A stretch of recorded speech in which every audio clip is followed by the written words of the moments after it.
क्या हुआ जब एक लड़की ने निधिवन में बिताई रात। श्री कृष्ण की सच्ची घटना। नमस्कार दोस्तों, जय श्री राधे। आज की इस कहानी में हम आपको वृंदावन की एक सच्ची घटना के बारे में बताएंगे, तो दोस्तों इस कहानी को आखिर तक जरूर सुने। जम्मू से एक लड़की भगवान श्री कृष्ण को साक्षात देखने के लिए वृंदावन आती है। वह श्री कृष्ण को देखने के लिए उनके हर मंदिर में जाती है, पर श्री कृष्ण उसे साक्षात रूप में कहीं नहीं मिलते। फिर उसे कोई कहता है कि अगर श्री कृष्ण को साक्षात देखना है तो वृंदावन के निधिवन में जाओ, वहां पर हर रात श्री कृष्ण आते हैं। अगर उनका साक्षात रूप देखना है तो निधिवन ही धरती पर एकमात्र जगह है। ऐसी जगह की बात सुनते ही वह लड़की तुरंत निधिवन जाती है और पेड़ों की खोखली शाखाओं के बीच छुप कर बैठ जाती है। करीबन रात के 2:30 बजे कुछ ऐसा दिखता है जिसे देखकर उसके होश हवास उड़ जाते हैं। उसके बाद उसने जो बताया उसे सुनकर आपको यकीन करना मुश्किल हो जाएगा। आखिर उस लड़की ने रात के 2:30 बजे ऐसा क्या देखा, उसके बाद उसके साथ क्या हुआ, क्या वह जिंदा बच पाई या वह पागल हो गई। तो दोस्तों यह सच्ची घटना को सुनने के बाद आपके होश उड़ जाएंगे। जम्मू के कटरा में एक छोटी सी बच्ची अपनी माँ के साथ रोजाना भगवान श्री कृष्ण के मंदिर में जाया करती थी। उसकी माँ रोजाना भगवान का श्रृंगार करती और पूजा पाठ करती थी। वह छोटी सी बच्ची माँ को रोज देखा करती थी। एक बार पूजा करते हुए उस बच्ची ने माँ से पूछा कि भगवान जी मुझसे कब बात करेंगे। यह सुनते ही उसकी माँ ने बोला कि जब तू भगवान जी जितना बड़ी हो जाएगी तब तुमसे बातें करेंगे। समय बीतता गया और वह छोटी सी बच्ची बड़ी हो गई। फिर उसने अपनी माँ से पूछा कि भगवान जी के जितना मैं बड़ी हो गई हूँ, क्या भगवान जी मुझसे बात करेंगे। यह सुनते ही उसकी माँ ने यह सब टालने के लिए कहा कि भगवान जी ऐसे ही नहीं मिलते, उसके लिए तुम्हें कठिन साधना करनी होगी। पानी में गले तक खड़े होकर भगवान का नाम जपना पड़ेगा। उसने यह सब किया, परंतु उसे इन सब का कुछ फल नहीं मिला। उसे ज्ञान नहीं बल्कि श्री कृष्ण के साक्षात दर्शन चाहिए थे।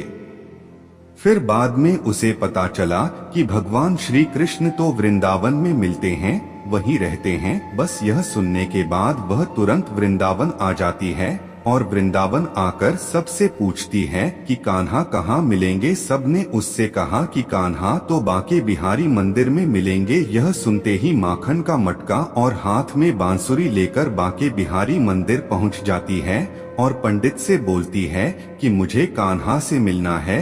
वह पंडित कहता है कि लो कर लो अपने कान्हा के दर्शन। यह कहते हुए पंडित उस लड़की को बांके बिहारी जी के दर्शन करवा देते हैं, परंतु वह लड़की बोलती है यह तो मूर्ति है, मुझे तो असली कान्हा से मिलना है। पंडित जी उसे बोलते हैं कि तुम्हें हर जगह सिर्फ मूर्ति देखने को मिलेगी, असली कान्हा तुम्हें कहीं नहीं मिलेंगे। यह सुनते ही वह बहुत मायूस और उदास हो जाती है। यह सब होते हुए एक बुजुर्ग देख रहा था और वह उस लड़की के सामने आया और बोला अगर तुम्हें कान्हा के दर्शन करने हैं तो तुम्हें वह निधिवन में मिलेंगे। आज भी वह रात के वक्त निधिवन में आते हैं और गोपियों के संग्रास रचाते हैं। यह सुनते ही वह निधिवन जाती है और शाम के वक्त चोरी छुपे निधिवन के पेड़ों की खोखली शाखाओं के बीच छुप कर बैठ जाती है। करीबन रात के 2:30 बजे उस ऐसा दिखता है जिसे देखकर वह अपनी आंखों पर यकीन नहीं कर पाती है। वह देखती है कि अचानक निधिवन के सारे पेड़ गोपियां बन जाती है और वहां स्वयं श्री कृष्ण आते हैं और रास रचाते हैं। यह देखकर वह बोलने लगती है कि कान्हा मुझे छोड़कर मत जाओ। फिर श्री कृष्ण उसे कहते हैं मैं तो हमेशा से ही तुम्हारे साथ था, मैं कभी तुमसे अलग हुआ ही नहीं, मैं हमेशा से ही तुम्हारे दिल में मौजूद था। यह सुनते ही वो लड़की बोलती है कि कहाँ हो मेरे दिल में, मुझे अभी दिखाओ। उसके बाद श्री कृष्ण जी ने उसे अपना वह रूप दिखाया जहाँ वह कण कण में वास करते हैं। यह सब देखते ही वह लड़की बेहोश होकर जमीन पर गिर जाती है। जब उसकी आंखें खुलती है तब उसे कण कण में भगवान दिखने लगते हैं, चाहे वह दीवार हो या फिर जमीन पर चल रही चिड़िया या फिर जानवर और पेड़ पौधे, उसे कण कण में भगवान दिखने लगते हैं।